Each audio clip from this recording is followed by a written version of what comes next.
हाय, hello, नमस्कार. स्वागत आहे तुमचं माझ्या छोट्याशा मिनी ब्लॉगमध्ये. श्री स्वामी समर्थ सर्वांना. तर आजचा मिनी ब्लॉग हा त्यांच्यासाठी आहे ज्यांना बीट आवडत नाही. जे छोटे मुलं असतात ते बीटचं बिलकुल त्यांना आवडत नाही, तर किंवा त्यांचं हिमोग्लोबिन खूप कमी असतं, तर तुम्ही अशा प्रकारे मुलांना ना बीटचा ज्यूस करून द्या. ते नक्कीच पितील. बीट मिक्सरमधून बारीक ग्राइंड करून घ्यायचं आणि त्यामध्ये ना लिंबू म्हणजे असं थोडंसं टाकायचं आणि मीठ टाकायचं चवीनुसार. असं ना एकदम उत्तम आणि अप्रतिम असा ज्यूस लागतो हा. आणि माझ्या मुलाला तर बिलकुल आवडत नाही बीट. मी असा त्याला ज्यूस करून दिला ना, तर तो आवडीने पितो आणि अजून मागतो.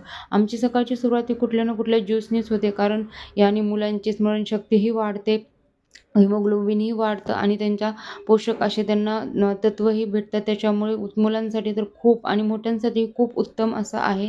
त्यामुळे असा ज्यूस तुम्ही नक्कीच ट्राय करून बघा आणि मुलांनाही तुमच्या द्या. त्यांनाही नक्कीच आवडेल. माझा मुलगा असा ज्यूस बनवून दिला ना, तो खूप आवडीने पितो.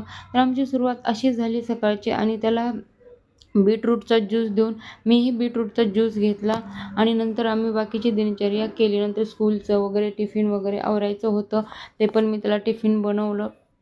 त्याने त्याचं आवरून घेतलं आणि तो म्हणत होता, "मम्मी मला अजून ज्यूस पाहिजे." तर त्याने 1 नाही 2 ग्लास ज्यूस पिला. तर कसा वाटला हा ब्लॉग नक्की सांगा. बाय.